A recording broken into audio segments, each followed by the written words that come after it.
SK하이닉스를 집중적으로 더 이야기를 나눠보도록 하겠습니다. 시총 150조 원을 향하여. 주식은 뭐 기세라고 하죠. 예, 이런 단어 굉장히 많이 쓰는데 SK하이닉스의 상승세가 무서울 정도인지는 모르겠습니다만 오늘 어쨌든 다시금 강하게 상승을 하려고 하고 있고요. 최근 고점에서 살짝 밀렸는데 다시 한번 기대감을 갖고 있는 상황입니다. 지금 시총이 최대 150조 원을 넘볼 기세다. 이런 얘기가 왜 나온 걸까요? 이게 오늘 어제 아침에 좀 증권가 리포트를 통해서 얘기가 좀 나왔는데요. 네. 오늘도 뭐 제가 들어오기 전에 보니까 한 2.4% 정도 지금 오르고 있습니다. 그쵸. 그래서 이제 시총이 지금 보니까 한 93조 원 수준이고요. 지금 좀 증권사에서 바라보는 적정 시총이 이제 대부분 한 116조 정도입니다. 이게 이제 목표 주가가 16만 원대고요. 기존에 이제 한 13만 원의 정고점 좀 돌파해서 16만 원대까지는 이제 갈 거다고 지금 보고 있고, 네. 그리고 150조 원으로 보는 게 이제 최대로 보고 있는 건데, 그게 아마 주가로 치면 한 21만 원대 정도거든요. 네. 그래서 20만 원을 넘어갈 거다 이렇게 좀 보고 있고요.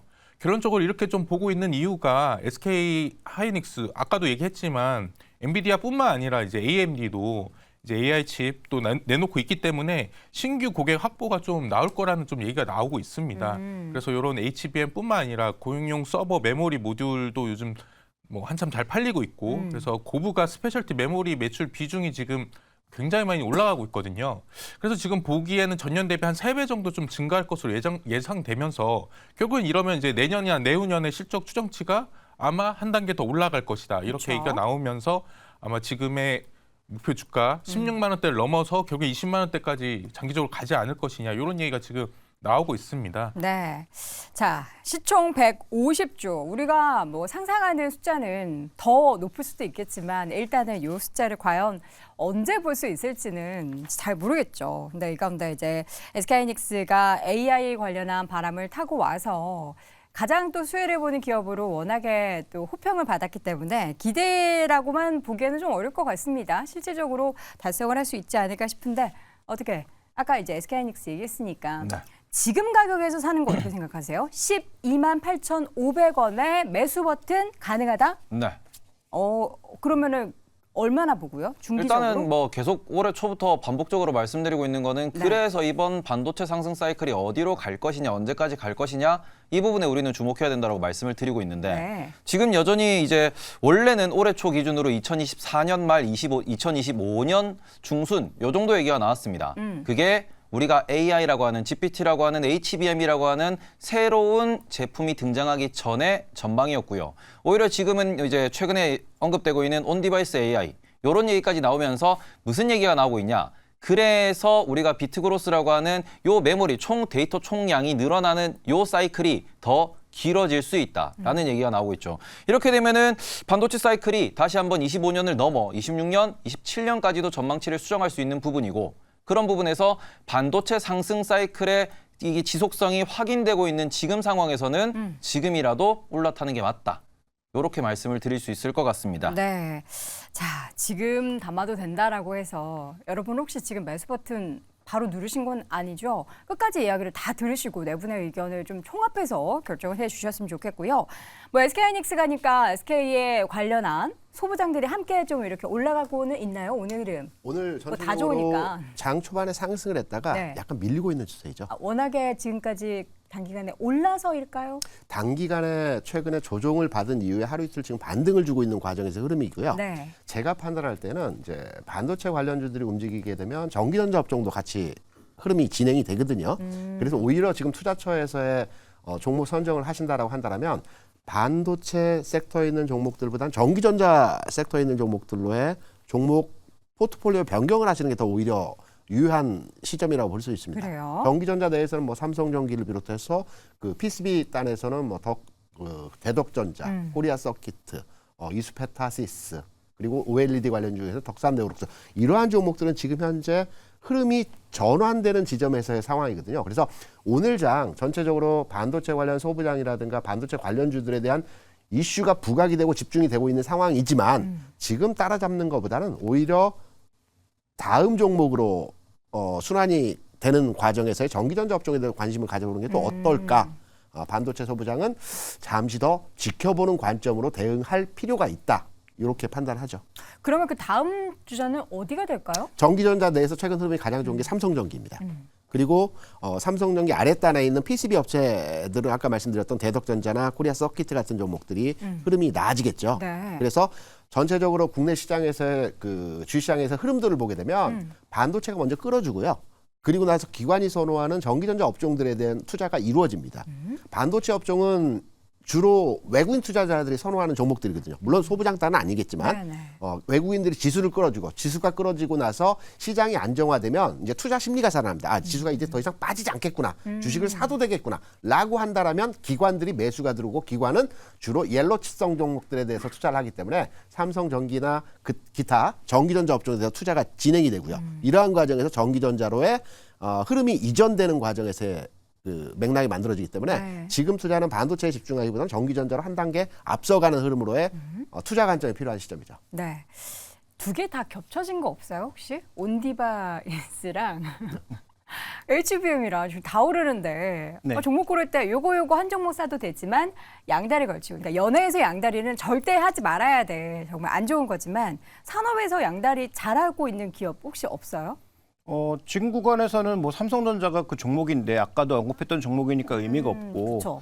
저는 아예 뭐 다른 얘기 좀 할까요? 어떤 지금 얘기요? 뭐 두 분이 하신 얘기에 거의 대부분 동의하고 있고 동어 반복이 될 수 있기 때문에 네. 저는 지금 이 시장에서 뭔가 좀 재밌게 흘러가고 있는 신고가 종목군들도 따져볼 필요가 있다. 뭐가 있죠? 그러니까 AI와 관련된 투자가 늘고 그다음에 서버 계속 만들어지고 데이터 센터가 계속 만들어질 때 같이 증가하는 게 뭐냐. 물류도 증가하지만 전력 관리 업체들이 대거 증가합니다. 뭘 갑자기 맞잖아요. 물류도 증가하잖아요. 네. 전력 관련 업체. 전력. 왜냐하면 이게 전부 전기 잡아먹는 하마들이잖아요. 네. 데이터 센터도 하마들이고 그렇죠. AI 데이터 센터가 만들어지면 몇 배로 잡아먹고요. 그렇죠. 그래서 지금 글로벌 시장에서 미국의 이튼이나 유럽의 슈나이더 일렉트릭 같은 회사들이 신고가입니다. 그런 기업이 이런 전력 관련한 인프라 그러니까 전반적인 전력을 관리하는 기업들이죠. 그래서 전력량을 관리한다든지 네. 그다음에 뭐 송배전과 관련된 이런 것들도 전부 다 한 통이라고 볼 수가 있는 거고요. 그다음에 지금부터 또 중요한 건 뭐냐면 그러면 지금 우리가 HBM이 결국 뭡니까? 메모리하고 칩을 붙여가지고 속도를 빨리 하려는 게 이 구조의 변화잖아요. 그러면 이것만 빠르면 될까요? 서버와 서버 간의 통신은 어떨까요? 서버와 서버의 통신도 빨라져야 되거든요. 그 대표적으로 수혜받는 기업이 아리스탄 네트워크스입니다. 이것도 신고가입니다. 그다음에 또 하나 중요한 것, 엣지 컴퓨팅이라고 했는데 이제 엣지 디바이스로 바뀌면서 이게 온 디바이스 AI로 가는 거예요. 그래서 이제 기기 자체에서 바로 AI가 되는 거잖아요. 그러면 여기도 이제 뭐 전력량이 전반적으로 증가하면서 다 부하가 늘어나지만 이와 관련돼서 어플리케이션 수요 같은 것들도 굉장히 좀 늘어날 수 있기 때문에 그런 수요와 관련된 종목군들, 그러니까 디바이스 쪽에서 의미 있는 부품들을 만들어내고 있는 기업들은 조금 전에 말씀해 주셨으니까 그런 기업들도 한번 우리가 주목해 봐야 된다. 그래서 전체적으로 지금 보면은 이쪽에 투자가 늘어날 때 당연히 반도체와 이쪽이 메인이지만 네. 그 메인을 쫓아가는 종목군들도 상당히 늘고 있고 또 결부지어서 하나 봐야 될 것은 결국은 보안주죠. 그래서 우리나라 보안주는 아직 그 정도 레벨은 되는 보안주가 없는 것 네. 같고 뭐 팔로알토 네트워크스를 포함해서 글로벌 보안주 같은 경우에 최근 신고가 내다가 뭐 실적 발표하고 떨어지는 종목군들이 조금 있기는 한데 크라우드 스트라이크라든지 뭐 팔로알토 네트워크스라든지 이런 보안주들의 수요가 점점 AI 쪽으로 가면 갈수록 수요가 늘어날 수밖에 없어서 그와 관련된 종목군들도 병행해서 한번 보시면 또 좀 더 투자의 폭넓은 흐름을 가져갈 수 있지 않을까 이렇게 보고 있습니다. 네. 시야를 더 넓혀주신 것 같아요. 아주 좋은 포인트를 또 잡아주셔서 관련한 우리가 뭔가 이렇게 한우물만 파고 있는데 이 시야를 좀 넓혀준 것 같은데 태보고수 동의하십니까? 네, 뭐 같은 관점에서 국내 기준에서도 지금 주가가 빠지지 않는 것이 KINX 뭐 이런 네. 종목들도 있습니다. 말 그대로 좀 클라우드 관련돼 가지고는 국내가 됐든 해외가 됐든 데이터 처리량이 늘어난다는 이게 지금 핵심이거든요. 네. 비트그로스 같은 경우에도 지금 올해 초 같은 경우에는 비트그로스 말 그대로 메모리가 얼마나 늘어나야 되느냐라는 이 수치화된 이 숫자가 있는데 요게 2024년도까지 한 자릿대 성장만 할 거다라고 제한적인 성장을 이야기를 했었습니다. 그런데 이 부분이 오히려 AI가 나오고 그리고는 더 많은 데이터 처리를 요구하다 보니까 이 부분에서는 이게 12%, 15%까지 전망치가 점점 올라가고 있거든요.